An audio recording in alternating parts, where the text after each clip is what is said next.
মহানবী সাল্লাল্লাহু আলাইহি ওয়াসাল্লাম আরবের জমিনে যখন কলেমার দাওয়াত দিয়েছে, নবীর উপরে অত্যাচারের কোনো শেষ ছিল না। কখনো তার চলার পথে কাঁটা বিছিয়ে দিয়েছে, কখনো তার সিজদা অবস্থায় তার মাথার উপরে উটের ভুঁড়ি চাপিয়ে দিয়েছে, কখনো তার দাওয়াত দিয়ে গোস্তের সঙ্গে বিষ খাইয়ে দিয়েছে, কখনো নবী করিম সাল্লাল্লাহু আলাইহি ওয়াসাল্লামের এ বাবাজি ভাইরা শুনে রাখো, জাদু করে বীরে জারার নিচে রেখে দেওয়া হয়েছে। কাফেরেরা জুলুমের শেষে রাখে নাই।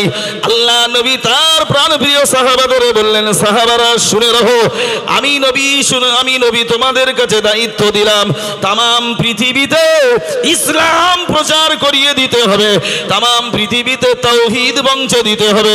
সাহাবারা বললেন, ইয়া রাসূলুল্লাহ, ঘর ছাড়তে রাজি আছি, বিবি বাচ্চা ছাড়তে রাজি আছি, নবী গো, আল্লাহর তাওহীদের বাণী পৌঁছে দেওয়ার জন্য আমরা তৈরি আছি। একবার জোরে বলা গেল না? আমরা তৈরি আছি।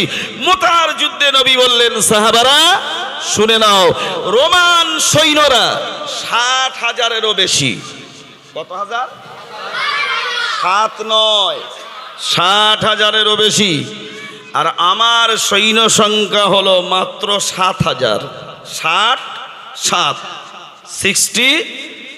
আর এ মাত্র 7। কথা বুঝছে? 60,000 রোমান সৈন্য আর মাত্র 7,000 আমার সৈন্য। আমি এই যুদ্ধের সেনাপতি করলাম 3 জনার। কজনার বললাম? জোরে বলেন। হ্যাঁ, যুবকরা আমার সঙ্গে থাকো। 3 জন সেনাপতি। 1 নম্বর হযরতে জাবের রাদিয়াল্লাহু আনহু, 2 নম্বর হযরত জাফর বিন আবু তালেব, 3 নম্বর হলো আব্দুল্লাহ বিন রাওয়াহা রাদিয়াল্লাহু তাআলা আনহুমার। এই 3 জনকে সেনাপতি বানিয়েছে মুতার যুদ্ধে নবী। যাও, চলে যাও, যে যার বিবি বাচ্চাকে আনগে যাও, বিবি বাচ্চার কাছ থেকে অনুমতি আনগে যাও। কত হাজার সৈন্য? 7 কত?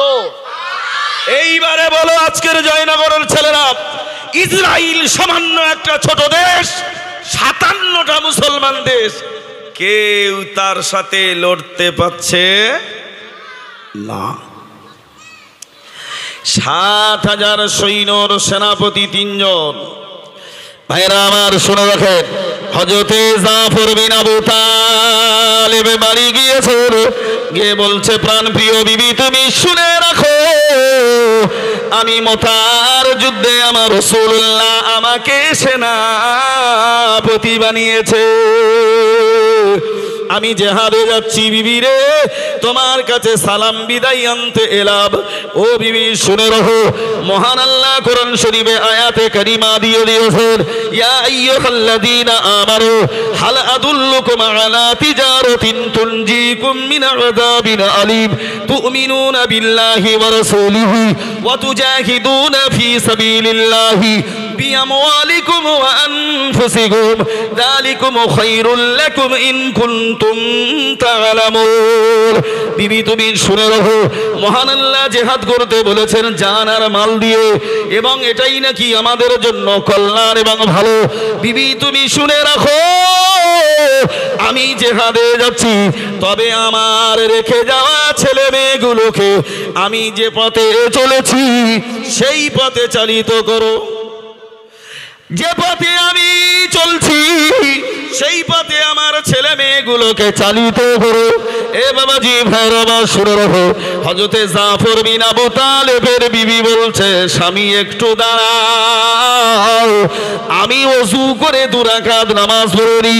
জাফর বিন আবু তালেবের স্ত্রী ওযু করে 2 রাকাত নামাজের নিয়ে ধরেছেন, নিয়ে ধরে বলছে, রব্বুল আলামিন, আমার 4-5টা ছেলে মেয়ে তুমি জানো, আমার স্বামী মুতার যুদ্ধের সেনাপতি হয়ে জিহাদে যাচ্ছে, আল্লাহ আমার স্বামীকে গাজী বানিয়ে ফিরিয়ে দিও। জাফর বিন আবু তালেব বলছে, প্রাণের বিবি শুনে রাখো, তোমার দোয়া কবুল হবে না। তলোয়ারের উল্টো দিকে বিবির হাতে চাপ দে বলছে, বিবিরে মোনাজাত তুমি শেষ করে দাও, আমি জিহাদের ময়দান থেকে জীবিত ফিরবো না। কারণ মতার যুদ্ধে রাসূলুল্লাহ 3 জন সেনাপতি বানিয়েছে। কজন বললাম? 3 জন সেনাপতি বানিয়েছে, মানে আমি ফিরে আসব না। তবে তোমার কাছে আমার দোহাই, আমার ছেড়ে চলে যাওয়া ছেলে মেয়েগুলোকে, হায়াতুস সাহাবা কিতাবের মধ্যে লেখা হলো, তো আমার ছেড়ে চলে যাওয়া ছেলে মেয়েগুলোকে আমি যে রাস্তায় আছি সেই রাস্তায় চালিত করো। একবার জোরে বলা গেল না সুবহানাল্লাহ? ওনার রাস্তাটা কার রাস্তা? না আরো আসতে বলুন, পুলিশ আসছে। ওনার রাস্তাটা কার রাস্তা? জোরে বলুন। আল্লাহ রাস্তা। আর আমরা যেটা চলেছি কোন রাস্তা? বাহ, শয়তানের রাস্তা। এরাই জয়নগরের লোক, তো ভালো উত্তর দিতে পারে। আমরা চলেছি শয়তানের রাস্তা। জাফর বিন আবু তালেব বিবির কাছে সালাম বিদায় নিয়ে আসছে, পেছনে 4-5টা ছেলে মেয়ে। আব্বা দাঁড়াও, আব্বা তুমি দাঁড়াও, আমাদের কিছু বলে যাও। জাফর বিন আবু তালেব পেছন দিক দিয়ে চলে এলো, বিবি বাচ্চার দিকে লক্ষ্য করলো না। হযরতে জাবের বলছেন, ইয়া রাসূলুল্লাহ, ও আল্লাহর পয়গম্বর শুনে রাখুন, আমার বাপ নাই মা নাই, আপনি অর্ডার করেছেন, আর আমার মা আয়েশা ঘরের ভিতরে থেকে শুনেছে, সুতরাং দয়ার নবী গো, আমার আর অনুমতি নেবার প্রয়োজন নাই, আমার আর অনুমতি নেওয়ার প্রয়োজন নাই। সুতরাং হে রাসূল, আমার আর অনুমতি নেবার প্রয়োজন নাই। এবার বাকি আছে কজন? কজন বাকি? 2 জন নয় গো, 1 জন বাকি। আব্দুল্লাহ বিন, মাথায় ঢুকলো না? সেনাপতি বানিয়েছে নবী কজন? আর 3 জনার। একজন হচ্ছে জাফর বিন আবু তালেব, আর একজন হচ্ছে যায়েদ রাদিয়াল্লাহু আনহু, আর একজন হচ্ছে আব্দুল্লাহ বিন রাওয়াহা। কি নাম বললাম? আব্দুল্লাহ বিন রাওয়াহা রাদিয়াল্লাহু তাআলা আনহু। 2 জন সালাম বিদায় নিয়েছেন। এ যুবকেরা শুনে রাখো, অবস্থার পরিপ্রেক্ষিতে কথাগুলো বলে গেলাম, শুনে নাও। হযরতে আব্দুল্লাহ বিন রাওয়াহা রাদিয়াল্লাহু তাআলা আনহু রাসূলুল্লাহ যখন সেনাপতি নিযুক্ত করছেন, তার মসজিদের ভেতরে হযরতে আব্দুল্লাহ বিন রাওয়াহা রাদিয়াল্লাহু তাআলা আনহু সবেমাত্র বিয়ে করে বিবিকে, নতুন বিবিকে ঘরে নিয়ে এসেছে। নিয়ে এসে বলছে, শুনে রাখো বিবি, আমি অনেকক্ষণ রাসূলুল্লাহকে দেখতে পাই নাই, আমার অন্তর বেকুলতা হয়ে গেছে, আমার হৃদয়ে রাসূলুল্লাহর ভালোবাসা উজাড় হয়ে গেছে। নতুন বিবি তুমি শুনে রাখো, তোমার সাথে প্রেম বিনিময় করার মতো সময় আমার নাই, তোমার সাথে ভালোবাসা বিনিময় করার মতো সময় আমার নাই। আমি অনেক সময় রাসূলুল্লাহকে দেখতে পাই নাই, আমি এখনই রাসূলুল্লাহর দরবারে যাব। জোরে বলো সুবহানাল্লাহ। দেখেন বাবাজি ভাইরা আমার, রাসূলের ভালোবাসাটা ভেতরে কত নিয়েছে। হযরতে আব্দুল্লাহ বিন রাওয়াহা মজলিসে গিয়ে দেখেন আল্লাহর নবী মুতার যুদ্ধে সেনাপতি নিযুক্ত করেছে। ততমধ্যে হযরতে আব্দুল্লাহ বিন রাওয়াহা রাদিয়াল্লাহু তাআলা আনহুর নামটা সিলেক্ট হয়ে গেছে। হযরতে আব্দুল্লাহ বিন রাওয়াহা ওখানে বসে বসে ভাবছে, রব্বুল আলামিন, সবে আমি নতুন বিবাহ করেছি, আমি আমার বিবিকে ঘরে এনেছি শ্বশুর বাড়ি থেকে, আমার ঘরে রেখে দিয়েছি, এখনো বিবির সাথে প্রেম বিনিময় হলো না, ভালোবাসা নিবেদন হলো না, চেনাচেনি হলো না। আল্লাহর নবী মুতার যুদ্ধে সেনাপতি আমাকে নিযুক্ত করেছে। সুতরাং রব্বুল আলামিন আল্লাহ আপনি বলেছেন, ইয়া আইয়ুহাল্লাযীনা আমানু লা তারফাউ আসওয়াতাকুম ফাওকা সাওতিন নবী। এ বিশ্বাসী বান্দারা শুনে রাখো, তোমরা আমার রাসূলের আওয়াজের উপরে আওয়াজ দিও না। যদি তোমাদের আওয়াজটা আমার রাসূলের আওয়াজের থেকে বেশি হয়ে যায়, আমার রাসূলের দেওয়া সিদ্ধান্তের উপরে তোমাদের সিদ্ধান্তটা যদি উঁচু হয়ে যায়, আমি আল্লাহ তোমাদের সব ইবাদত কেটে দেব। রব্বুল আলামিন আল্লাহ আমি নতুন বিবাহ করে বিবি ঘরে এনেছি, আল্লাহ তাকে এক চোখ ভালো করে আমি দেখতে পেলাম না। রব্বুল আলামিন আমার নবী যখন সিদ্ধান্ত করেছে, এই সিদ্ধান্ত আমি মেনে নিতে রাজি আছি। এই সিদ্ধান্ত আমি মেনে নিতে। আর আমাদের কোন যুবক যদি বিয়ে করে, সোনার আংটিটা এখন হাতে দিয়ে 1.5 মাস ঘুরবে, ঠিক না গো? কথা বলছেন না কেন? এখন ইয়েতে দীঘায় যাবে, বকখালিতে যাবে, কত জায়গায় যাবে, বিয়ে নিয়ে তার বউ, নতুন বউ নিয়ে তার, ঠিক আছে, নামাজ কালাম সব চুলোয় চলে যাবে। কথা ঠিক বলছি না বল বলছি? ভাইরা আমার, জাফর বিন আবু তালিবের অনুমতি আনা হয়ে গেল।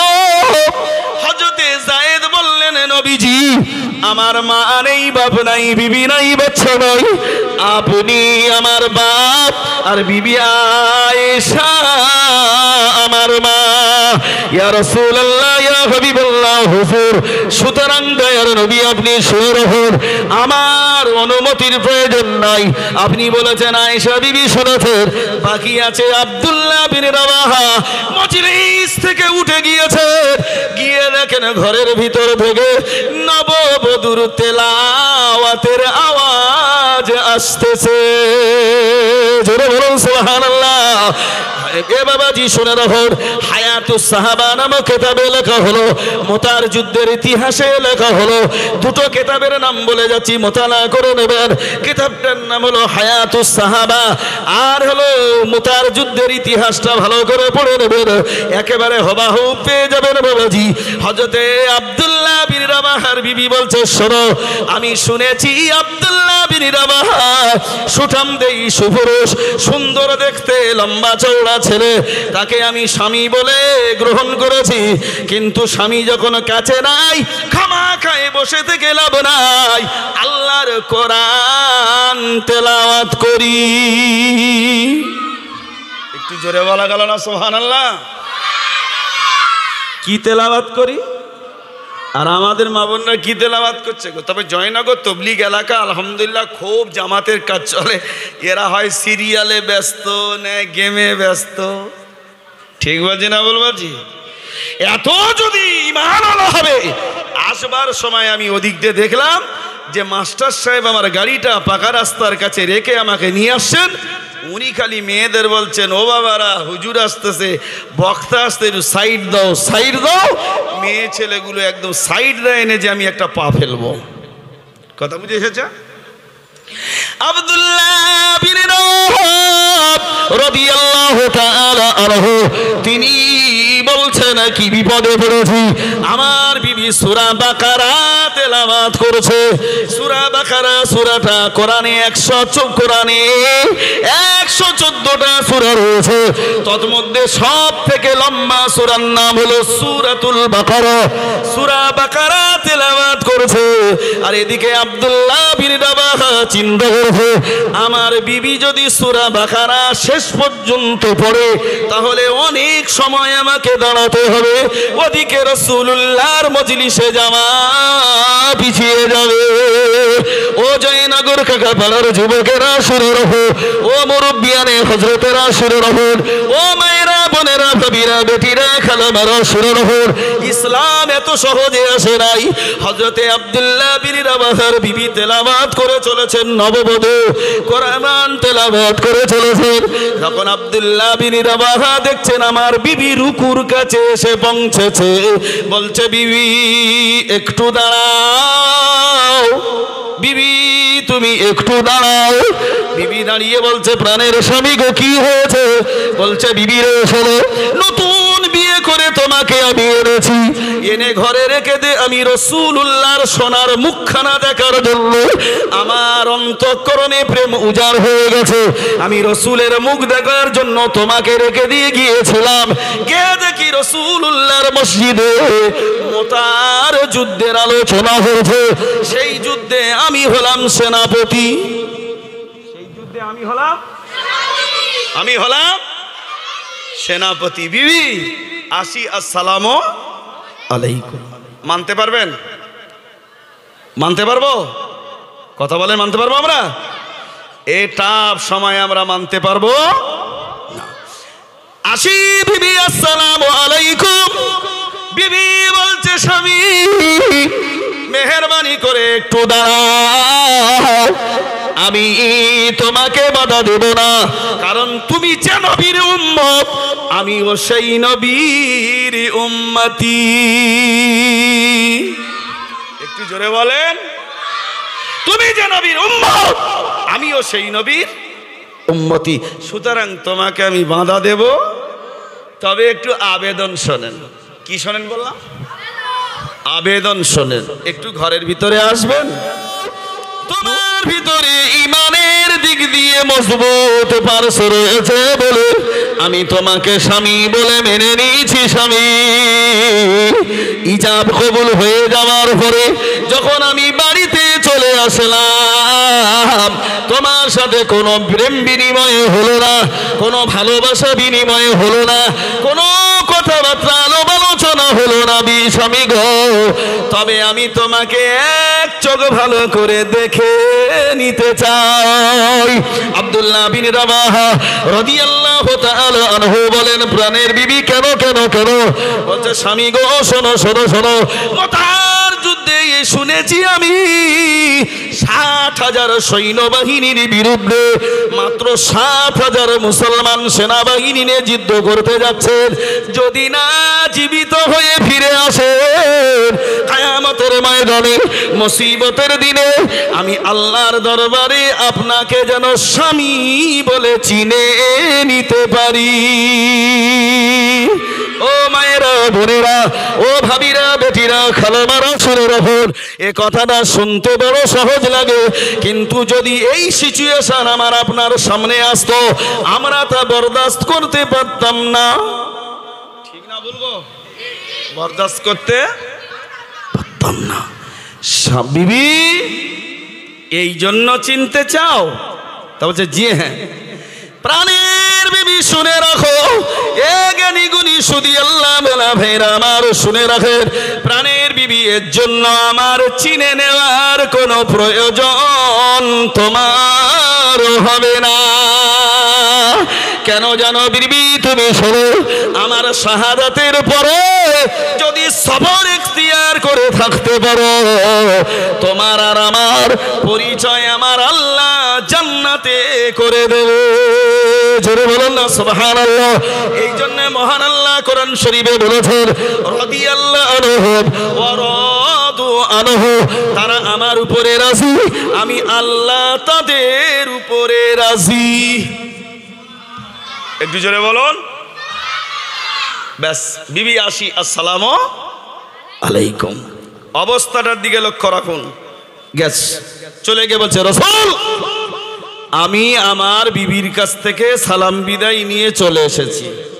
ঠিক আছে, ভালো করে দিকে ধ্যান করুন। অসুবিধা হচ্ছে বাবা? অসুবিধা হচ্ছে না? মাশাআল্লাহ, ধ্যান দিন ওদিকে। আল্লাহর নবী ইসলামী পতাকাটা, ইসলামী ঝান্ডাটা যাতে লেখা আছে লা ইলাহা ইল্লাল্লাহু মুহাম্মাদুর রাসূলুল্লাহ সাল্লাল্লাহু আলাইহি ওয়াসাল্লাম, সেই পতাকাটা হযরতে জাফর বিন আবু তালেবের হাতে নবী সুপর্দ করেছে। কোন সেনাপতির হাতে? জাফর বিন ভেতরে ঢুকছে না, আমার সাথে একবার উচ্চারণ করে, জাফর বিন আবু তালেব। কি নাম বললাম? জাফর বিন আবু তালেব, এর হাতে সুপর্দ করে দিয়েছে। মুতার যুদ্ধের শুরু, যুদ্ধ স্টার্ট। জাফর বিন আবু তালেব বলছে, জাফর বিন আবু তালেবকে নবী রওনা করে দেবার সময় বলছে, জাফর বাবা, ইসলামী পতাকাটা যেন মোতার ময়দানে যেন ফেলে দিও না, এটা আমি রসুল্লাহ, এটা আমার আদেশ। একবার জোরে বলুন না সুবহানাল্লাহ। আমি রসুল, এটা আমার আদেশ। কারণ সৈন্য কত? 60। হ্যাঁ, এরা 7 আর ওরা 60, সংখ্যায় অনেক বেশি। ফেলে দিও না পতাকা, ধরে রাখো। রেখো, তুমি যদি শহীদ হয়ে যাও আমার জাবেরের হাতে দিও। বেটা জাবের, তুমি যদি শহীদ হয়ে যাও আব্দুল্লাহ বিন রাওয়াহার হাতে দিও।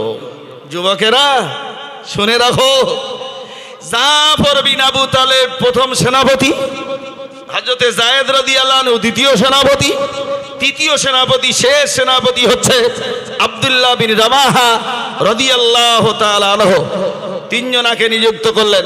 যুদ্ধ শুরু। জাফর বিন আবু তালেবের হাতে ইসলামের পতাকা। কিতাবের মধ্যে এইভাবে এসেছে, এ বাবাজি ভাইরা আমার শুনে রাখো, হায়াতুস সাহাবা নামক কিতাবে এইভাবে এসেছে। বাবাজি ভাইরা আমার শুনে রাখো, ও যুবকেরা জওয়ানেরা শুনে রাখো, জাফর বিন আবু তালেব যুদ্ধ পরিচালনা করেছে। একজন কাফের এসে জাফর বিন আবু তালেবের ডান হাতে তলোয়ার মেরেছে বাবাজি। কারণ ওরা সংখ্যায় মুসলমানদের থেকে অনেক বেশি, কিন্তু মুসলমানদের সংখ্যাটা বড় কম। মহান আল্লাহ কোরআন শরীফে ঘোষণাটা শুনিয়েছেন, ওয়া মান ইয়াতাওয়াক্কাল আলাল্লাহি ফাহুয়া হাসবুহু, যারা আমার উপরে ভরসা করে আমি আল্লাহ তাদের জন্য যথেষ্ট হয়ে যায়। এ বাবাজি শুনো, যেই ডান হাতে তলোয়ার দিয়ে কম মেরেছে হযরতে জাফর বিন আবু তালেব বাম হাতে পতাকা ধরে নিয়েছে। একবার জোরে বলুন সুবহানাল্লাহ। কোন হাতে নিয়েছে? কোন হাতে নিয়েছে? বাম হাতে নিয়েছে। কারণ পতাকা ফেলতে বারণ করেছে কে? জোরে বলুন। রাসূলুল্লাহ বারণ করেছেন। আর সেই মহানবী আমাদের বলেছেন, মান তামাসসাকা বিসুন্নতি ইনদা ফাসাদি উম্মতি ফালাহু আজরু মিয়াত শহীদ। ফিতনা ফাসাদের জামানায় কেউ যদি আমার একটা সুন্নতকে জিন্দা করে আল্লাহ পাক তার আমলনামায় 100 শহীদের সওয়াব লিখে দেবে। একটু জোরে বলো। যোগী বলেছে, মোদি বলেছে, আমাদের কোন ইউপির জমিনে এসে খালি রাস্তায় সড়কে পেট্রোল পাম্পে নামাজ পড়া যাবে না। আজমির শরীফে যাচ্ছে, আমি কোনো পীর বিরোধী কথা বলি নাই, আজমির শরীফে যাচ্ছে এই পশ্চিমবঙ্গের মুসলমানেরা, ব্যাস পেট্রোল পাম্পে সময় হয়ে গেছে বলে ইউপির পেট্রোল পাম্পে গিয়ে তারা নামাজ পড়েছে। সেই জন্য বয়স্ক লোকেদের পুলিশেরা কান ধরে উঠবস খাইয়ে 12 থেকে 14 দিন পর্যন্ত তাদের জেল খাটিয়েছে। জেনে রাখো, ইউপির পুলিশেরা জেলখানাও কেন, কামানের গুলির মুখে যদি আমাদের দাঁড়াতে বলো হাসতে হাসতে দাঁড়াতে রাজি আছি, কিন্তু আল্লাহর শরিয়াত ছাড়তে রাজি নাই। ব্যাস ডান হাতে যেই কোপ মারছে, ডান হাতে কোপ দিয়েছে তলোয়ারের, জাফর বিন আবু তালেব বলছেন, আমার নবী যখন পতাকাটা আমার হাতে দিলেন বললেন, বাবা জাফর, যেন পতাকা মোতার যুদ্ধে জমিনে না পড়ে যায়, তাহলে এই হাতে কোপ দিয়েছে, কি করি? জাফর বিন আবু তালেব তাড়াতাড়ি করে এ হাত কাটা, এই হাত কেটে গেছে, পড়ে গেছে, অর্ধেক অংশ মোতার ময়দানে পড়ে গেছে। এই হাতে তলোয়ার নিয়ে রয়েছে, এই ঝান্ডা নিয়ে রয়েছে। যেই এই হাতে কোপ দিয়েছে জাফর বিন আবু তালেব পতাকাটা এইভাবে বুকে জড়িয়ে ধরে আছেন। জোরে বলুন সুবহানাল্লাহ। পাশ থেকে একজন সাহাবা যাচ্ছে, জাফর বিন আবু তালেব বলছে, ওগো নবী পাকের সাহাবা, তোমরা আমার রাসূলুল্লাহকে গে বলো যে নবী যখন আমার হাতে তলোয়ারটা দিয়েছে, এই ঝান্ডাটা ইসলামী ঝান্ডা দিয়েছে, ইসলামী পতাকাটা দিয়েছে, তিনি বলেছিলেন, দেখো বাবা জাফর, যেন জমিনে পতাকাটা না পড়ে যায়। আমার দেখতে পাচ্ছ ডান হাত কেটে দিয়েছে, দেখতে পাচ্ছ বাম হাত কেটে দিয়েছে, কিন্তু আমি রাসূলের কথা যাতে অমান্য না হয়ে যায়, দুটো কাটা হাতের বায়ু দিয়ে আমি ইসলামী পতাকা বুকে জড়িয়ে ধরেছি। জোরে বলুন সুবহানাল্লাহ। এই কথাটা আমার নবীকে জানিয়ে দিও। এই কথাটা রাসূলুল্লাহকে জানিয়ে দিও। একজন কাফের বলছে, এ তো মুসলমানদের প্রথম সেনাপতি জাফর বিন আবু তালেবের জব্দ করা গেল না, ডান পায়ে কোপ দিয়েছে। কোন পায়ে দিয়েছে বললাম? ডান পায়ে। উনি বাম পায়ে দাঁড়িয়ে রয়েছে।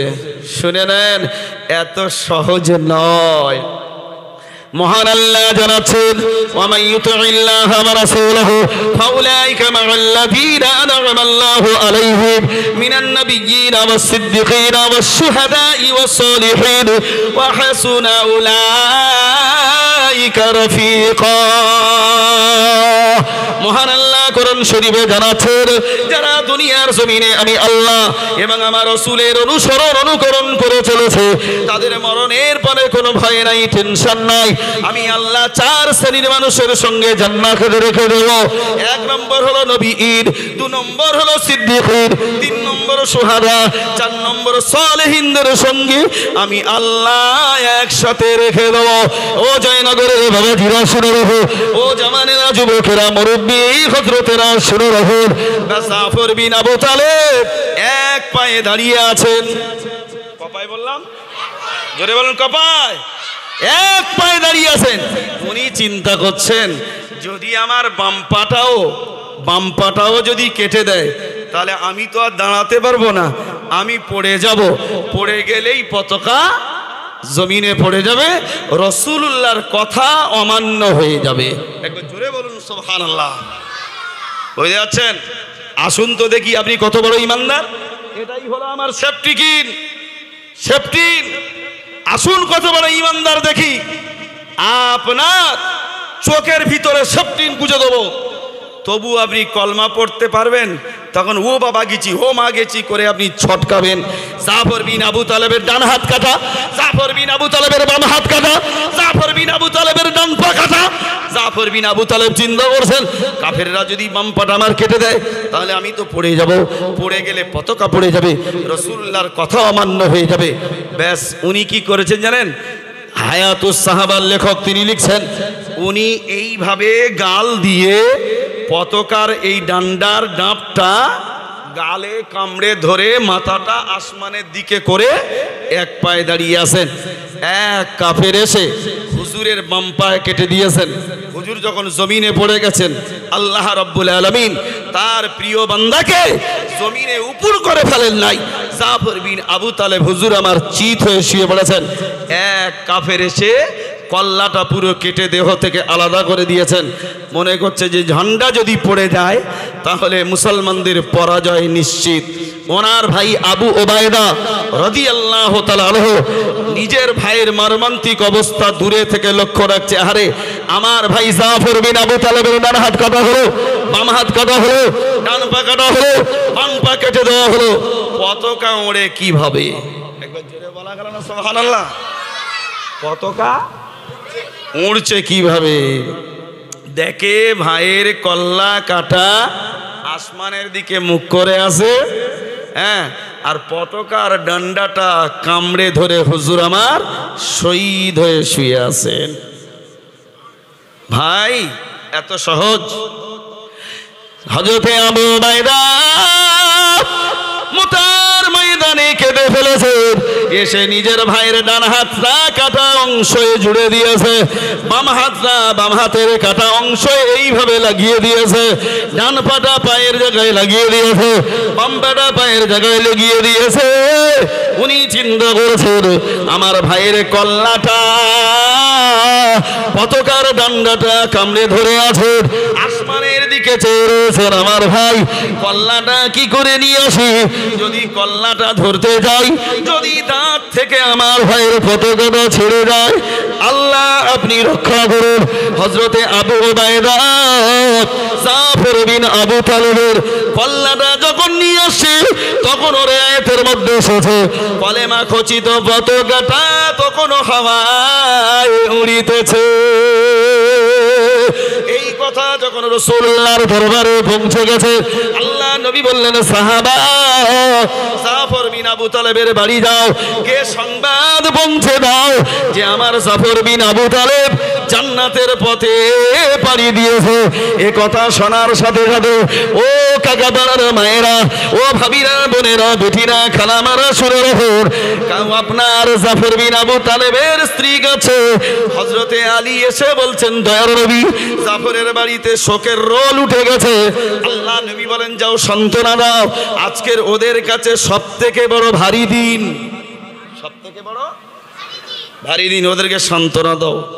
ফের হযরতে আলী গিয়ে এসে বলছে, ইয়া রাসূলুল্লাহ, জাফরের বাড়িতে শোকের মাতম চলছে, বলে ওদেরকে সান্ত্বনা দাও, আজকের ওদের কাছে বড় ভারী দিন। ফের হযরতে আলী এসে বলছে, ইয়া রাসূলুল্লাহ, জাফর বিন আবু তালেবের বাড়িতে বড় শোকের ছায়া নেমে গেছে। আল্লাহ রাসূল বলে, ওদেরকে সান্ত্বনা দাও। আপনি বলুন তো দেখি, এইরকম সিচুয়েশনের সম্মুখীন হলে আমাদের ভিতরে দিন থাকবে বলে মনে হয়? আরে কথা বলো, দিন থাকবে বলে মনে হয়? দিন থাকবে না। ভাই সকল, এবার পতাকা কে নেবে? চেয়ে দেখি রে, এবার পতাকাটা নেবে কে? দ্বিতীয়। এই কথাটা সহজ কথা বলা যায় নাই। আমি অন্য ধরনের মাল বাবা, আমি কেলব তো একলা বলে যাব আর আপনারা চুপ করে শুনবেন, আমি ও ধরনের বক্তা নই। দ্বিতীয় সেনাপতি নাম কি? হযরতে, এরা ফার্স্ট বেঞ্চিতে বসে আছে, এরা কিচ্ছু বোঝেন রে। একটা বলি তাহলে, একটা মাস্টার স্কুলে ঢুকেছে বাবা। কে ঢুকেছে বললাম? ঢুকে বল প্রতিদিন প্রশ্ন করে প্রথম বেঞ্চির ছেলেদের, এ খোকা বলতো দেখি কাতলা মাছের বিজ্ঞানসম্মত নাম কি? তা সে বলে দিয়েছে। দ্বিতীয় দিন স্কুলে ঢুকে বলছে, খোকা বলো তো বকফুলের ইংরেজি বিজ্ঞানসম্মত নাম কি? সেও বলেছে। মাস্টার তৃতীয় দিন ঢুকছে স্কুলে, পাক্কা নিয়ত করেছে পেছনের বেঞ্চিতে প্রশ্ন করব। কোথায় প্রশ্ন করব? পেছনের বেঞ্চিতে প্রশ্ন করছে। মাস্টার বলছে, খোকা পেছনের বেঞ্চির ছেলেরা বলতে, কি সর্বনাশ, আজকে সারাদিন গুলি খেলে খেলে স্কুলে এসেছি, মাস্টার যেদিনে আমি প্রশ্ন মুখস্থ করে এসেছি সেদিনে প্রশ্ন ধরেনি, আজকের আমি কিচ্ছু করি খালি হরদম গুলি খেলেছি, খেলে স্কুলে এসেছি, আজকের আমার প্রশ্ন করেছে। তা মনের মতো যদি প্রশ্ন হয় এমন উত্তর দেব মাস্টারের 14 গোষ্ঠীর মুখ বন্ধ হয়ে যাবে। তা বলছে, খোকা, তা বলছে স্যার বলুন, এমন জোরে বলছে স্যার বলুন, মাস্টার পুরো ঘাবড়ে গেছে, বলছে মনে হয় এর পুরো বই মুখস্থ। তা বলছে, শোন এর আনকমন প্রশ্ন ধরবো। বলছে বলুন স্যার। বলে, খোকা বল বাঁশ বানান। বল কি বানান? বাঁশ। বাঁশ কি বানান রে? তখন ছেলেরা বলছে, এই কায়দাওয়ালা প্রশ্ন হয়েছে। তখন হাই বেঞ্চ বসেছিল লো বেঞ্চিতে, হাই বেঞ্চিতে উঠে বলছে, স্যার কি বানান? তাহলে বাঁশ বানান। স্যার কঞ্চি সমেত না কঞ্চি আলাদা? তখন মাস্টার বলছে, তুই চুপ করে বসে যা, তো জীবনে আমি প্রশ্ন করব না। এদের জিজ্ঞেস করছি, এবার পতাকা কে নেবে? এরা মনে করছে কি একটা হচ্ছে যেন, কি সর্বনাশ। আরে দ্বিতীয় সেনাপতি নেবে। কে নেবে? দ্বিতীয় সেনাপতির নাম হলো সাইদ। এ বাবাজি ভেরমা শুরু রহো, দ্বিতীয় সেনাপতির নাম হলো সাইদ। তিনি বলছে, ও ভাই আবু ওবায়দা, তোমার ভাই জাফর বিন আবু তালেবের ওই কাটা কল্লায় আমার আল্লাহ ইসলামী পতাকা হেফাজত করেছে, সুতরাং ওর গাল থেকে ছাড়িয়ে নাও। ছাড়িয়ে নিয়ে সাইদ রাদিয়াল্লাহু তাআলা আনহু হাতে পতাকা নিয়েছেন। আর একজন সাহাবাকে নবীর কাছে খবর দিচ্ছে, ইয়া রাসূলুল্লাহ, আপনার সাহাবার হাতে কলেমার পতাকা দিয়েছিলেন, সে ডান হাত কেটে দিয়েছে, সঙ্গে সঙ্গে বাম হাতে নিয়েছে, বাম হাত কেটে দিয়েছে, কাটা হাতের বায়ু দিয়ে পতাকা জড়িয়ে ধরেছে। ইয়া রাসূলুল্লাহ ডান পা কেটে দিয়েছে, এক পায়ে বসে দাঁড়িয়ে রয়েছে। হুজুর আপনার সাহাবা আপনার কথা এমন করে মেনেছে, ইসলাম ইসলামী পতাকা জমিনে পড়তে দেয় নাই। ভাইরা আমার, বাবাজির আমার শুনে রাখুন, মহানবী সাল্লাল্লাহু আলাইহি ওয়াসাল্লাম বলেছেন, আসহাবী কান্নুজুম ওয়া ইকতিদাইতুহুম ওয়া ইহতিদাইতুহুম, আমার সাহাবারা হলো আকাশের তারকা স্বরূপ। কেউ যদি আমার সাহাবাদের পদাঙ্ক অনুসরণ করে তারা হেদায়েত প্রাপ্ত হবে। সুবহানাল্লাহ, এবার চিল্লে বলুন সুবহানাল্লাহ। আচ্ছা দেখি একটা কথা জিজ্ঞাসা করি আপনাদের, এই খামোশ, আপনারা নবীকে ভালোবাসেন? কথা বলেন না, এত আসতে বলে। এই কচি তোরা চুপ কর, তোদের বলতে হবে, তোদের বাপেদের বলতে দে। নবীকে ভালোবাসেন? ভালোবাসেন? কারা কারা নবীকে ভালোবাসেন হাত তোলেন তো দেখি। সবাই ভালোবাসেন? কেন খামাখায় মিথ্যে কথা বলছেন? নবীর ভালোবাসেন? জি হ্যাঁ, বলুন তো দেখি, আমার নবীর মাথায় পাগড়ি আর টুপি, মুখে লম্বা দাড়ি ছিল না ছিল না? জোরে বলুন। এইবারে কই হাত তুলুন যাদের মুখে দাড়ি নাই আর মাথায় টুপি নাই। আজকের এই জলসায় বসে ওয়াদা করুন যে হুজুর, যাই মুখে খুর উঠেছে উঠেছে, আর সেলুন দোকানে গিয়ে চাঁচবো না। এই রকম মানুষ আল্লাহকে ভয় রেখে বেদাড়িওয়ালা কই হাত তুলুন দেখি। সে দেখ, আমি 1 বছরের খেলাড়ি নয়, 28 বছর এই জলসার লাইনে আছি। আসাম থেকে ত্রিপুরা, মেঘালয় থেকে বাংলাদেশের, রংপুর, কুড়িগ্রাম, খুলনা, যশোর, নাটোর, বগুড়া, আমি সব জায়গায় জলসা করছি বাপ। মিরাট, গুজরাট, আহমেদাবাদ, হায়দ্রাবাদ আর অল ওয়েস্ট বেঙ্গলের জেলায় 38 বার প্লেন চললাম। ইন্ডিগো, এয়ার ইন্ডিয়া, স্পাইজেট, গো এয়ার প্লেন চললাম। আমি জানিনি বাবা নবীকে ভালোবাসেন? জি হ্যাঁ, হাত তোলো তো, ফ্রি হাত তো কাবাস করে তুলে দিয়েছে, বুঝতে পারছেন? আর যেই বলিছি যাদের রসুলের মাথায় পাগড়ি টুপি আর মুখে লম্বা দাড়ি ছিল না ছিল না, বলে হুজুর ছিল। তা আমি যখন বললাম এবার যাদের মুখে দাড়ি নাই তারা হাত তুলে বলো যে ইনশাল্লাহ এবারতে রাখবো। একটাও হাত উঠলো? কথা বলে না, একটা হাত উঠলো? আরে আমাদের দেশের প্রধানমন্ত্রী বড় হুজুর, তো ধরে নিয়ে যাবে নাকি? জোরে বলো, বড় হুজুর। কি নাম বললাম? মোদিজি, মোদিজি, নরেন্দ্র মোদি, ওরাই নাম রেখেছি বড় হুজুর। মাল দাড়িটা রেখেছে, দেখেছো? দাড়ি রেখে না, সে যদি দাড়ি রেখে তামাম পৃথিবী ঘুরতে পারে, দিল্লির মসনদে ভারতবর্ষ চালাতে পারে। ও মুসলমানেরা, আমরা কি দাড়ি রেখে এই জয়নগরটা ঘুরতে পারি না? কথা বলে না? তা কি খালি হ্যাঁ করছে? কালকের থেকে রাখবো ইনশাল্লাহ। এত সহজ নয়, হবে না।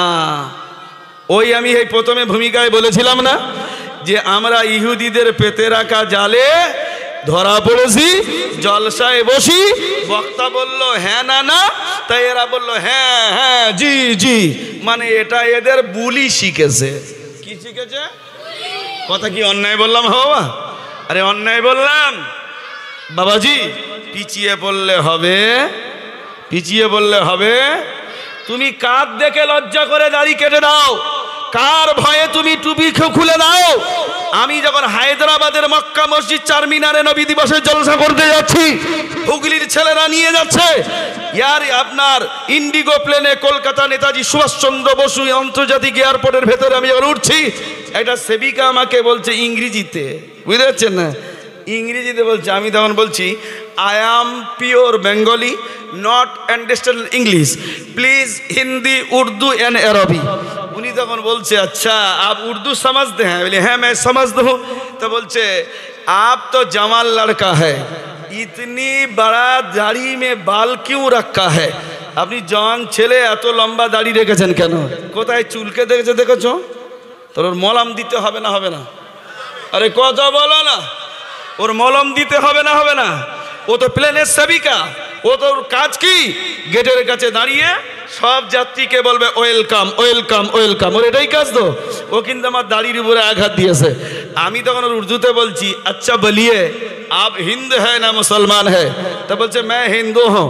बोलिए आप बोलिए रविंद्रनाथ क्यों दाढ़ी रखा है? श्री रामकृष्ण परमहंस महादेव जी ठाकुर जी क्यों दाढ़ी रखा है? वो तখন কি করছে জানেন? একদম গেটের কাছে দাঁড়িয়ে বলছে भाई वो भगवान है, वो भगवान है, वो भगवान है, माने वो भगवान। अगर दाढ़ी रखना भगवान है तो समझ लीजिए मैं तेरा भगवान हूँ। बाबा जी ভয় করিসনি। আর একটা উদাহরণ দেবো না দেবনি? এবার দেবো না দেবনি? এই কাদের ভয়ে দাড়ি কাটো, কাদের ভয়ে টুপি খোলো, যাও পঞ্চায়েতে যাও দাড়ি রেখে, যাও টুপি মাথায় দিয়ে হাইকোর্টে যাও, সব জায়গায় যাও, রসুলের সুন্নত নিয়ে যাও। মনে করছি দাড়ি কেটে ঘুরবো আমার খুব সম্মান বাড়বে, তুই মনে করছিস ছেঁড়া জিন্সের প্যান্ট পরে ঘুরবো তোর খুব ইজ্জত বাড়বে। না না না, ইজ্জত আছে টুপিতে, ইজ্জত আছে দাড়িতে, ইজ্জত আছে নামাজে, ইজ্জত আছে তেলাওয়াতে, ইজ্জত আছে পিরহানে। ঠিক বললাম না ভুল বললাম? আরে কথা বল না। আমাদের এইসব বেয়াকুব যুবকেরা অসুবিধা হচ্ছে বাবা, অসুবিধা হচ্ছে। একবার তকবীর দেন, নারে তাকবীর। থাক থাক, খুব হয়েছে বাবা, খুব হয়েছে, দিতে হবে না বাপ সোনারা। মাইক আমার সামনে আছে, আমি একা চিৎকার করিয়ে। কি আশ্চর্য যুবক, জোরে দাও নারে তাকবীর, নারে তাকবীর। হ্যাঁ এরম জেগে থাকো। এরা মুসলমানের ছেলেরা কি করেছে জানো? কলকাতায় IPL খেলা হচ্ছে, রাসেল যেমন করে চুল কেটেছে এদের ঠিক তেমন কাটতে হবে। নারিনের মতো চুল কেটেছে। টেরা যদি শর্মা চোখে দেয় বিকল লাগে না?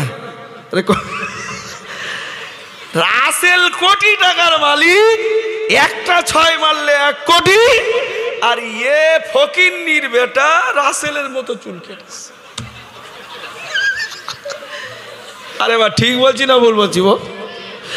নারিন যে পায়খানায় পায়খানা করে, ওয়েস্ট ইন্ডিজের ব্যাটসম্যান কলকাতার হয়ে খেলে, সে যে পায়খানায় পায়খানা করে, তোর 14 গোষ্ঠী মনে হয় অত দামি পায়খানা, কারণ হারাম ইনকাম, IPL খেলে। আর তোর চালে কাক বসলে অবগতি মৃত্যু, ও নারিনের মতো বালা পড়েছে। তাহলে বেয়াকুব না বেয়াকুব না? আরে কথা বলো। রসুল্লাহর সুন্নত যদি জিন্দা করো, আহারে জয়নগরের ছেলেরা। হ্যাঁ বাবা, অসুবিধা হচ্ছে বাপ, রেগে যাচ্ছেন? একটু তো ঝাল মিষ্টিতে রাখতে হবে। কথা বললেন না কেন? ও জয়নগরের ছেলেরা, আজকের মাথায় টুপি দিয়েছ, যদি তোমরা নিয়ত করে নাও এটা রাসূলুল্লাহর সুন্নাত, আমার আল্লাহ পাক তোমাদের আমলনামায় 100 শহীদের সওয়াব লিখে দিয়েছে।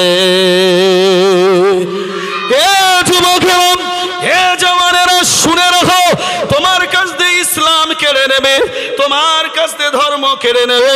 বাবরি মসজিদ ভেঙে দেওয়া হলো, বারাণসীর মসজিদ ভেঙে দেবে, মথুরার মসজিদ ভেঙে দেবে, বাইতুল মুকাদ্দাস কেড়ে নেবে। যুবকেরা শুনে রাখো, তোমাদের কাছে হাতে পায়ে ধরে বলে যাই, এখনো যদি সংযত না হও, এখনো যদি সাবধান না হও, এখনো রসুলকে যদি সাথে করে না নাও, এখনো যদি আল্লাহর হুকুম না মেনে চলো, যুবকেরা কাল কিয়ামতের দিবসে আল্লাহর দরবারে জবাব দিতে পারবে না।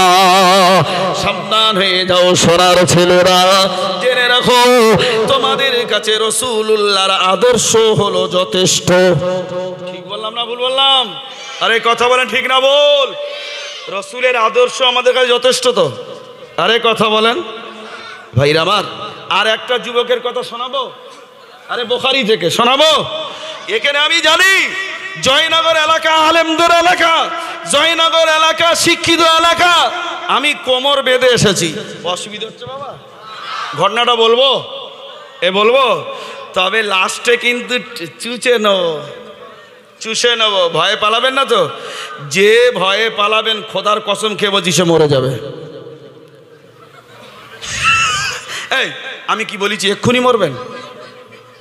10 বছর, 20 বছর, 30 বছর, 40 বছর পরে মৃত্যু হবে না? হবে না? আরে কথা বলে, যেই মৃত্যুর কথা বলি চোখ রসগোল্লা করতে, বাবা বসে দরকার নেই, পালাই মরে যাব। আরে ভয়ের কোনো কারণ নাই, হেফাজত করবে কে? আরো আসতে বল। নাসুমে ছিলি তোরা? যুবকেরা নাসুমে ছিলে? আরে বাঁচাবে কে? মেরে দেবে কে?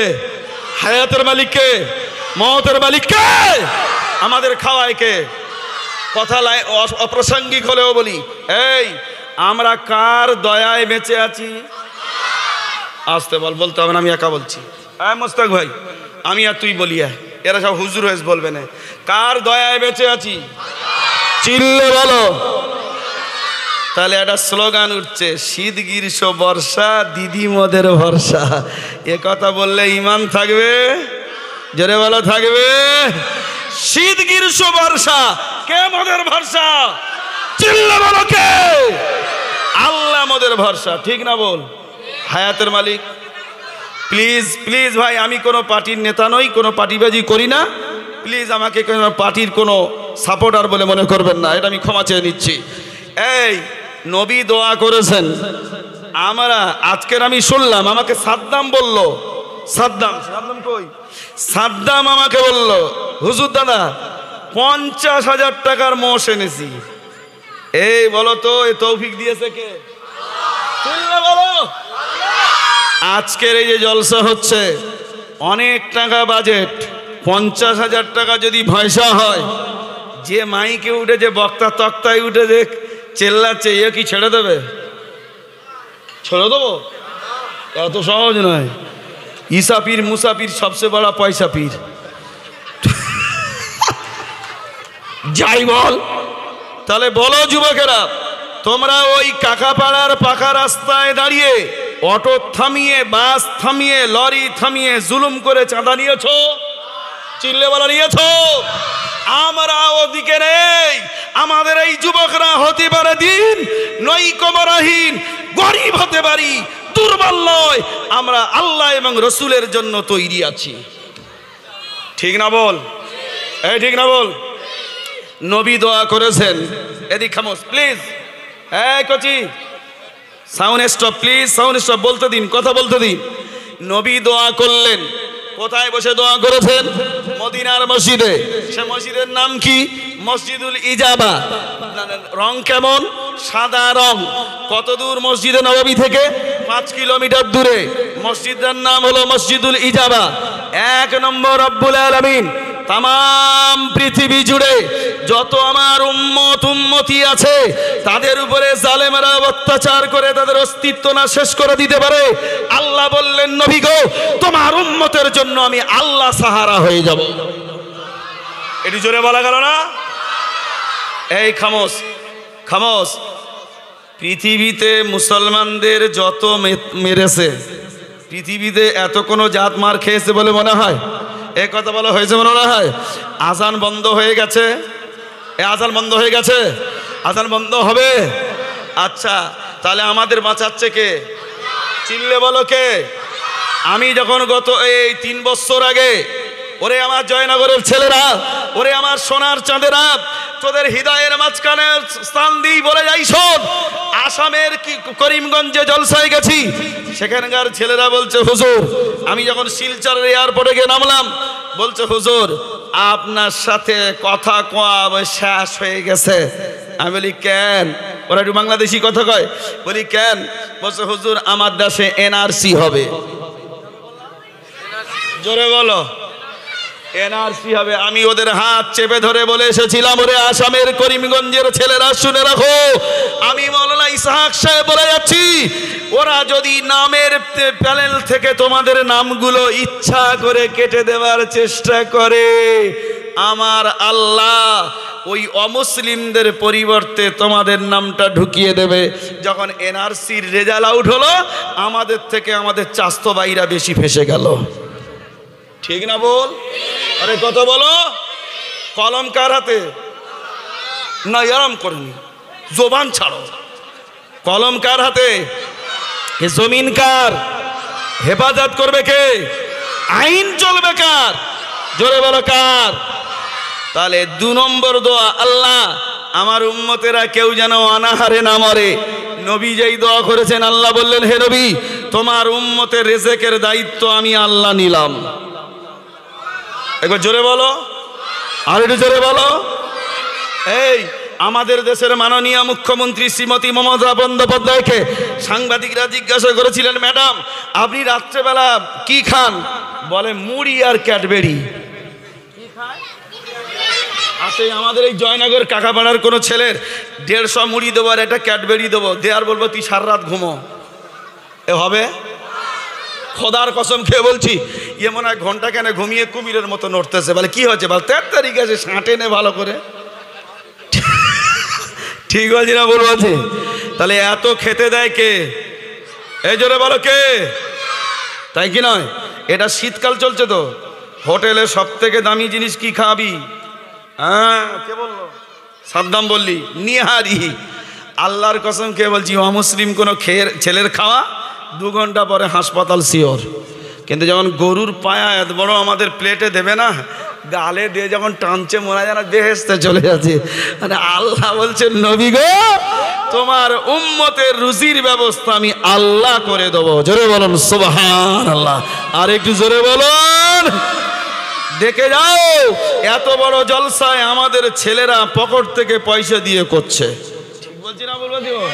হ্যাঁ, পকেট দিয়ে পয়সা দিয়ে করছে। আমরা কোনো গাড়ি থামিয়ে বিল ছাপিয়ে না দিলে গাড়ি আটকে দেবো, কথা বুঝছো? আমরা এসব করি। আর এক কটা দোয়া করেছে? কটা দোয়া গো? তাহলে দুটো কবুল হয়েছে না হয় না? কথা বলা হয়েছে না হয় না? হয়েছে তো। আমরা যত খেতে পারি পৃথিবীর কেউ খেতে পারবে?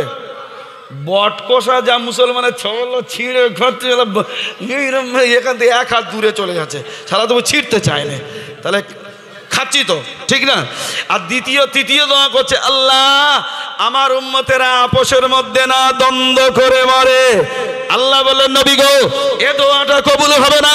আজ তাবলীগ জামাত, ফুরফুরা, কাদরিয়া, চিশতিয়া, নকশবন্দি, বেরিলি, আজানগাছি, সাবিরি, আহলে হাদিস, জামাত ইসলামী কত দল হয়েছে, একে অপরের সালাম দেওয়া বন্ধ হয়ে গেছে। ঠিক বলছি না ভুল বলছি? আরে কথা হলো ঠিক না ভুল? শুনে রাখো বাবাজি, লোহার কোড়ল দিয়ে গাছ কাটছে, তখন গাছ কুড়োলের কাছে আফসোস করে বলছে, আরে লোহার কুড়োল, তুই জাতিতে লোহা আর আমি জাতিতে গাছ বা কাঠ, তোর সাথে আমার জাতের তফাৎ, তুই আমার নাম কেটে শুইয়ে দিচ্ছিস কেন? তখন লোহার কুড়োল বলছে, তোর জাত যদি আমার পোঁদে গোঁজা না থাকতো, তোর কেটে শোয়াতে পারতাম।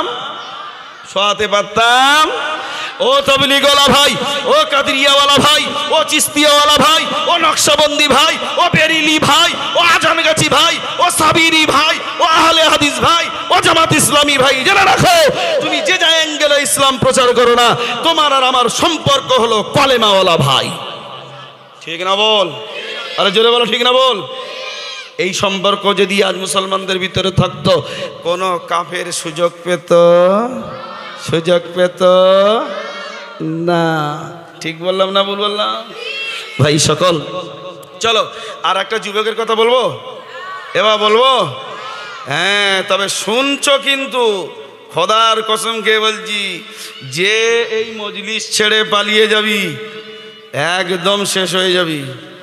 চুপ করে দাঁড়া, পালাবিনি কচিরা। এই হযরতে আব্দুল উজ্জা, বুখারীর হাসিয়াতে লেখা আছে, এখানে বড় বড় আলেম আছে, জিজ্ঞাসা করবেন। আব্দুল উজ্জা বয়স মাত্র 21 বছর। জোরে বলেন। এ পেছনের যুবকেরা শুনতে পাচ্ছ? পেছনে দাঁড়িয়ে আছে যে যুবক ভাইরা শুনতে পাচ্ছ? আল্লাহ কবুল করুক। তাকবীর দেন, নারে তাকবীর, নারে তাকবীর। ব্যাস, আব্দুল উজ্জা নবীকে জীবনে চোখে দেখে নাই, রাসূলুল্লাহকে বড় ভালোবেসেছেন। একবার জোরে বলুন সুবহানাল্লাহ। এইবারে নবী করিম সাল্লাল্লাহু আলাইহি ওয়াসাল্লাম হিজরাত করে মক্কা থেকে মদিনায় চলে গেছেন। এই এদিক সরেন, এদিক সরেন, কানটা খাড়া করে শুনে রাখুন। হিজরাত করে মক্কা থেকে মদিনায় চলে গেছেন। আব্দুল উজ্জা বলছে, আমি বাঁভারা সন্তান, আমি রসুলকে একবেলা না দেখলে মনে সান্ত্বনা দিতে পারি না। একবার জোরে বলুন সুবহানাল্লাহ, একবার চিল্লে বলুন সুবহানাল্লাহ। ব্যাস, এইবারে রসুল্লাহ চলে গেছেন। আব্দুল উজ্জা মক্কা শরীফের মসজিদে হেরেমে গিয়ে দেখছে রসুল্লাহ। কিছু কিছু সাহাবাদের জিজ্ঞাসা করছে, মুহাম্মদ সাল্লাল্লাহু আলাইহি ওয়াসাল্লাম কোথায় গো? তা বলছে, নবীজি মক্কা ছেড়ে তিনি ত্যাগ করে মদিনার দিকে চলে গেছেন। আব্দুল উজ্জা বলছে যে নবী মক্কায় নাই আমিও থাকবো না, নবী যেটাই গেছে আমি সেখানে যাব। জোরে বলুন সুবহানাল্লাহ। কত বছর বয়স? 21 বছরের টকবগে যুবক ছেলে। হ্যাঁ শোনেন, এইবারে যাচ্ছে, যেতে যেতে চাচা খবর পেয়েছে। চাচা বলছে চেয়ে দেখে রে, আমার ভাইপোর বাপ মরে যেতে আমি ওর রক্ষণাবেক্ষণার দায়িত্ব নিলাম, ওকে আমি খাওয়ালাম, ওকে আমি খেজুরের বাগান দিলাম, ওকে আমি উটের পাল দিলাম, ও চলে যাচ্ছে মুহাম্মাদের দলে, দাঁড়া ওকে শাস্তি দিতে হবে। বলছে ভাইপো কোথায় যাচ্ছ? বলছে আমি আমার প্রিয়তম রসুলে আরবির কাছে যাচ্ছি। একবার জোরে বলুন না সুবহানাল্লাহ। যাবে? বলছে হ্যাঁ। বলে দাঁড়াও, খেজুরের বাগানগুলো দিয়ে দাও। 21 বছরের যুবক, খেজুর গাছের বাগান দিয়ে দাও, উটের পাল দিয়েছিলাম পালগুলো দিয়ে দাও। আব্দুল উজ্জা, যাকে আব্দুল্লাহ জুল ওয়াজাতাইন পরে নাম রেখেছে নবী, বলছে আমি রসুলের ভালোবাসার জন্য সব দিতে রাজি আছি। একবার জোরে বলা গেল না? চিল্লে বলা গেল না? রসুলের ভালোবাসার জন্য সব দিতে রাজি আছি। খামোশ, চুপ করুন। তো ভাইবো চলেছেন একেবারে খেজুরের বাগান, উটের পাল, ঘর বাড়ি ছেড়ে। চাচা বলছে চলে যাচ্ছ, মুহাম্মাদের দলে ভিড়তে যাচ্ছ? বলছে জি হ্যাঁ। বলছে যাও। পেছনে পেছনে চাচা যাচ্ছে, ভাইপো আনন্দে বুক ভরে গেছে, মনে হয় আমার চাচা আমাকে আগিয়ে দিতে যাচ্ছে। মনে করুন আপনাদের কাকাপাড়ার মোড়ে মানে জংশন মোড় কি জয়নগর মজিলপুর স্টেশন জংশন মোড়, সেখানে গিয়ে লোকের সামনে প্রকাশ্যে বাজারে বলছে ভাইপো দাঁড়াও, কোথায় যাচ্ছ? তা বলছে আমি যাচ্ছি মোহাম্মদ সুসমাজে। বললাম তো আপনাকে। বলছে তোমার পরনের যে লুঙ্গিটা বা পায়জামাটা আছে, যে জামাটা বা শার্টটা আছে, ওটাও আমার টাকায় দিবালোকে মানুষের সামনে উলঙ্গ হয়ে খুলে দিয়ে যাও। ওই 21 বছরের ছেলে, নাম হলো তার আব্দুল উজ্জা, পরে নবী নাম রেখেছেন আব্দুল্লাহ জুল ওয়াজাতাইন। সে বলছে চাচা এই কথা, লুঙ্গি খুলে নেবে, পায়জামা খুলে নেবে, রসুল থেকে রুখবে? আমি রসুলুল্লাহর জন্য উলঙ্গ হয়ে লুঙ্গি আর পায়জামা খুলে দিতে রাজি আছি। একবার জোরে বলো।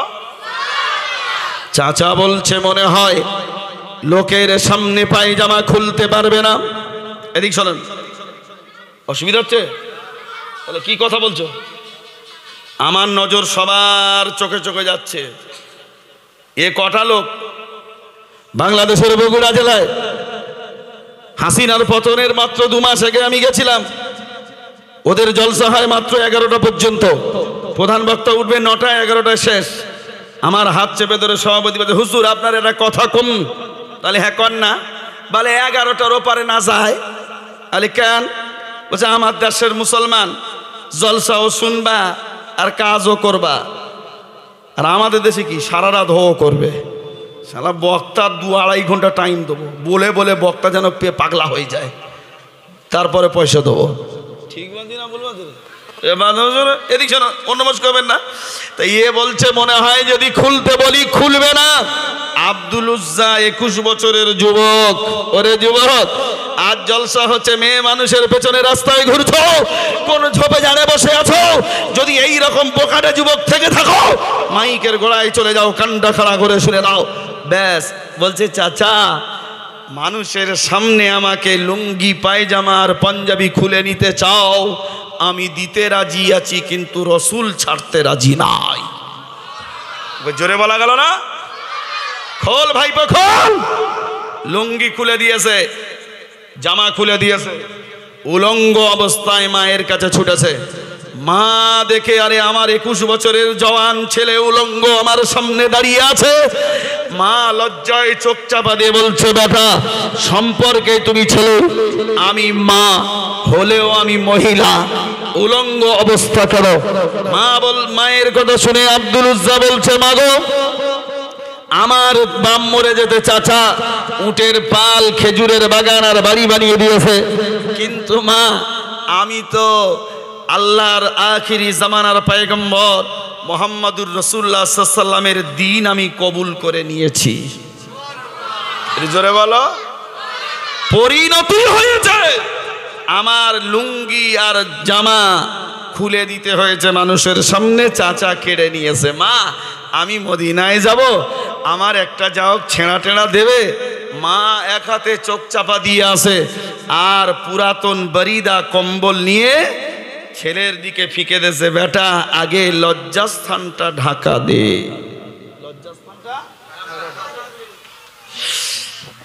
বুখারীর হাসিয়াতে লেখা হলো, এ বাবাজি শুনে রাখো, আব্দুল উজ্জা যাকে রাসূলুল্লাহ পরে আব্দুল্লাহ জুল ওয়াজাতাইন নাম রেখে দিয়েছে, আপনার ছেঁড়া কম্বলটা মাঝখান দিয়ে ফেলে নিয়েছে।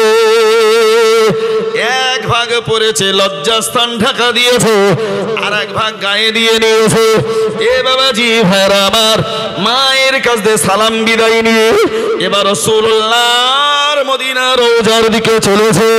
এ বাবাজি ভাইরা আমার, আমি যখন 2012 সালে হজে গেলাম, আসরের নামাজ পড়ে আমাদের মানে গাড়ি ছাড়লো, ফজরের আজান হয়ে গেছে, মক্কা শরীফে এলাম। গাড়ি 100-150 কিলোমিটার গতিতে চলেছে। বাবা আমার এ জ্ঞানীগুলি শুধু আল্লাহ বলা যুবকেরা শুনে রাখো, প্রায় 350 কিলোমিটারের থেকে কম বেশি রাস্তা হবে। আব্দুল উজ্জা হেঁটে হেঁটে হেঁটে হেঁটে চলেছে। সম্বল হলো দুটো ছেঁড়া কম্বল। সম্বল কি? দুটো ছেঁড়া কম্বল। বলুন, আমি ডায়মন্ড হারবার থেকে আগত, হ্যাঁ, আমি যদি বলতাম মোস্তাক ভাই হেঁটে হেঁটে জলসায় যাব, তাহলে তো মনে হয় আমার এই ফজরের নামাজ পড়ে বেরোতে হতো রে। কথা বলে না কেন?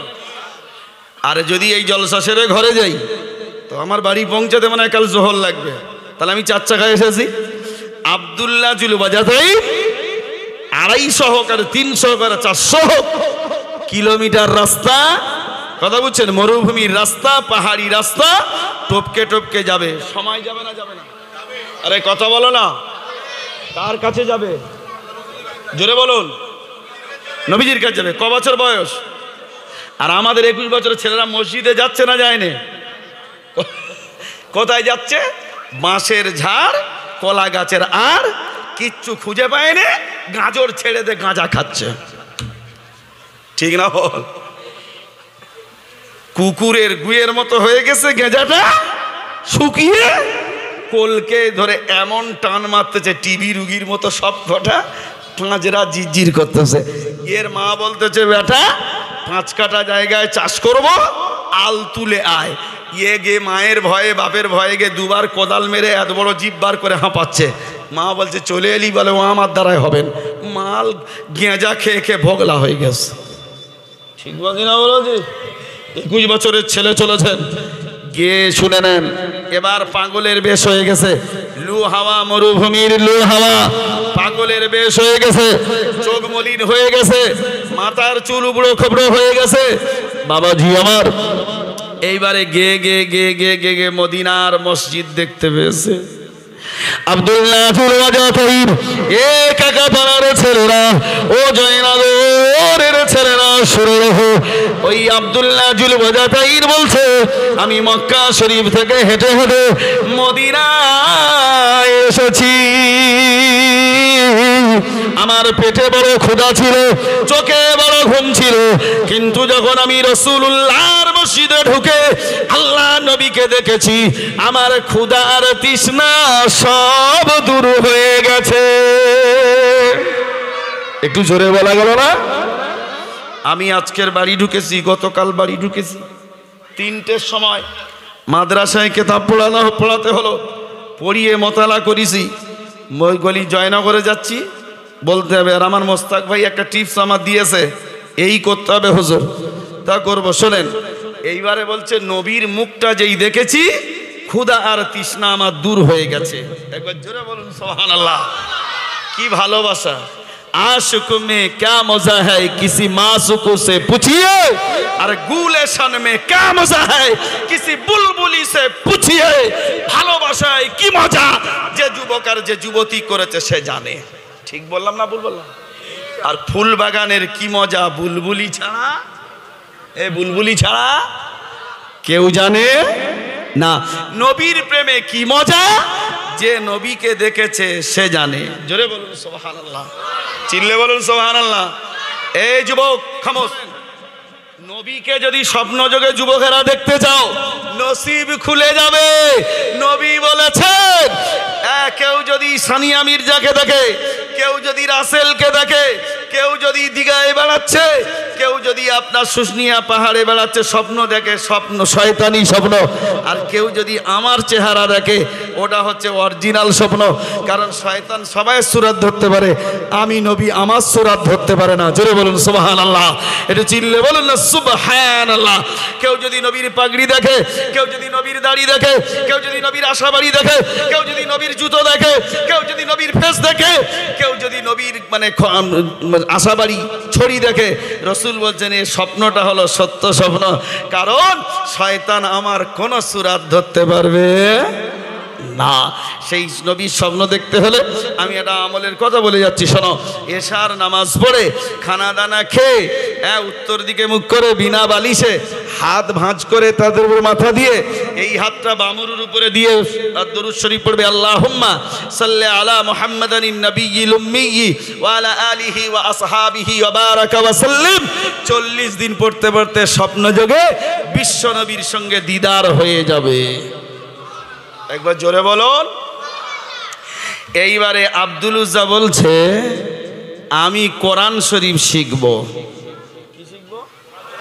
জোরে বলো খোদার কসম এদিক কটা কথা বলবো কুচবিহার পশ্চিমবঙ্গের শেষ জেলা কুচবিহার ওর পরেই আসাম আর ভুটান আমি তিস্তা তোরসা এক্সপ্রেসে যাচ্ছি আমার সিটটা উপরে পড়েছে রাত তখন 11টা বাজে সবাই ঘুমিয়ে পড়ছে আমিও শোবো বলে খানা দানা খেয়ে আমিও যাই 21 ঘন্টার রাস্তা তখন আমার নিজস্ব গাড়ি ছিল না আমি যাব জলসায় নগরলাল বাজার সীতায়ের পরে বড় মরিচার পরে হচ্ছে নগরলাল বাজার একটা খ্রিস্টানের ছেলে মুসলমানকে ধরে বলছে এদিকে আয় তোদের নবী নাকি তায়েফে ইসলাম প্রচার করতে গেছে ওরে জয়নগরের ছেলেরা শুনে রাখ তোদের নবী নাকি তায়েফে ইসলাম প্রচার করতে গেছে তোদের নবীকে পাথর ছুঁড়ে মেরেছে তখন তোর আল্লাহ ঠেকায় নে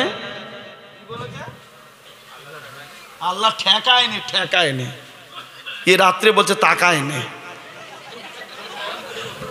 বলি একেবারে শোনে কি বলে যে নবী আল্লাহ ঠেকায় নে ইয়ে তখন খালি শুধু মানে চকমক করছে বুঝতে পারছে না উত্তর দিতে পারেন তো ইয়ে মোল্লার ছেলে তো এ উত্তর দিতে পারে না আমি ওপর থেকে সহ্য করতে পারিনি পাঞ্জাবি খুলে সব শোবো মাথায় নেই টুপি গায়ে নেই পাঞ্জাবি লুঙ্গি পরে রয়েছি আর গেঞ্জিটা আছে বাথরুমে যাবার নাম করে যাচ্ছি ছেলেটা আমার হাতটা ধরে বলছে ও হুজুর তাহলে কি হয়েছে রে বলছি এ কি প্রশ্ন করছে দেখুন নাই উত্তর দিতে পারিনি আমি ওই জন্য নিচে নেমে আসতেছি তোর পারিস নি বলে তা বলছি কি আপনার প্রশ্নটা কি তখন বলছে আচ্ছা আপনি কি মৌলানা সাহেব না না তাহলে কোথায় যাচ্ছেন আমি কুচবিহারে ফেরি করতে যাচ্ছি মানে প্রশ্ন কি তখন বলছে আচ্ছা আপনার নবী নাকি তায়েফে ইসলাম প্রচার করতে গেছে তা কাফেররা পাথর ছুঁড়ে মারলো আপনার আল্লাহ কিছু করলো না তখন আমি বলছি আপনি কোন কাস্ট বলছে আমি খ্রিস্টান বাহ দারুণ জমেছে শোনো আমরা বলি কুল হুয়াল্লাহু আহাদ আল্লাহুস সামাদ লাম ইয়ালিদ ওয়া লাম ইউলাদ ওয়া লাম ইয়াকুল লাহু কুফুয়ান আহাদ হে নবী আপনি বলে দেন আল্লাহ এক আল্লাহ বেনিয়াজ আল্লাহ কারোর জন্ম দেয় নাই আল্লাহ আর কেউ জন্ম দেয় নাই আল্লাহ এক বা একাকী তাহলে ও খ্রিস্টান ভাই শোনো আমার নবী ইসলাম প্রচার করতে গেছিল তায়েফে কাফেররা পাথর ছুঁড়ে মেরেছে আল্লাহ ঠেকায়নি মনে হয় আল্লাহ ওই সময় কি করেছে আমি জানি না এবার তুমি বলো, তুমি তো বলো যে মেরি হচ্ছে আল্লাহর বউ, নাউজুবিল্লাহ, আর যিশু হলো আল্লাহর বেটা। তাহলে যিশুকে যখন ক্রুশবিদ্ধ করছিল, হাতে আর পায়ে এক হাত করে কামারে পেরাক মারছিল, তা বেটাকে যখন পেরাক ছাঁটাচ্ছিল, বাপ কি করতে হলো? বুঝতে পেরেছে? বুঝতে পেরেছেন? চুপ করে গেছে। আব্দুল উজ্জা বলে কোরআন শরীফ শিখবো। কোরআন শরীফ শেখে আর জোরে জোরে পড়ে। মসজিদে নববীতে সাহাবারা তারা আবেদন করলো, আল্লাহর নবী গো, ওই মক্কা থেকে আগত যুবকটা যার সম্বল হলো দুটো ছেঁড়া কম্বল, এ জোরে জোরে কোরআন শরীফ পড়ে আমাদের ডিস্টার্ব হয়। আল্লাহর নবী বলেন, ও সাহাবায়ে কেরামেরা শুনে রাখো, ওকে যত জোরে পড়তে দাও, ওকে জোরে পড়তে দাও, ও যত জোরে পড়তে চায় ওকে তত জোরে পড়তে দাও, কারণ ইসলাম কবুল করতে গিয়ে ওকে চরম মূল্য দিতে হয়েছে। কোরআন শরীফ পড়ে এইবারে রাসূলুল্লাহ জিহাদের ময়দানে নাম লেখাচ্ছে। আল্লাহ নবী বলেন, কে যাবে গো জিহাদে? সব সাহাবারা নাম লিখিয়েছে। কেউ বা টাকা দেয়, কেউ বা ঢাল দেয়, কেউ বা তলোয়ার দেয়, কেউ বা বল্লম দেয়, কেউ বা ছুরি দেয়, কেউ বা সোনার গহনা দেয়। আর আব্দুল উজ্জার সম্বল হলো দুটো ছেঁড়া কম্বল। লাইনের পেছনে একেবারে দাঁড়িয়েছে, সিরিয়াল ধরে ধরে আসছে। সে বলছে, নবীরে আমি চোখে দেখলাম, কেউ অর্থ দিয়েছে, কেউ অস্ত্র দিয়েছে, সবাই সব দিয়েছে নবী, আমার সম্বল হলো দুটো ছেঁড়া কম্বল, আমি তো কিছুই দিতে পারলাম না, আপনি দোয়া করুন। ওরা টাকা দিয়েছে, অস্ত্র দিয়েছে, আর আমি আমার জীবনটা আল্লাহর জন্য দিয়ে দেব। একটু জোরে বলুন। নবী একটা গাছের ছাল এনে আব্দুল্লাহ জুলওয়াজাতাইনের হাতে জড়িয়ে দে, বলছে, আল্লাহ, আব্দুল্লাহ জুলওয়াজাতাইনের রক্ত কাফেরদের জন্য আমি হারাম করে দিলাম। জোরে বলুন সুবহানাল্লাহ।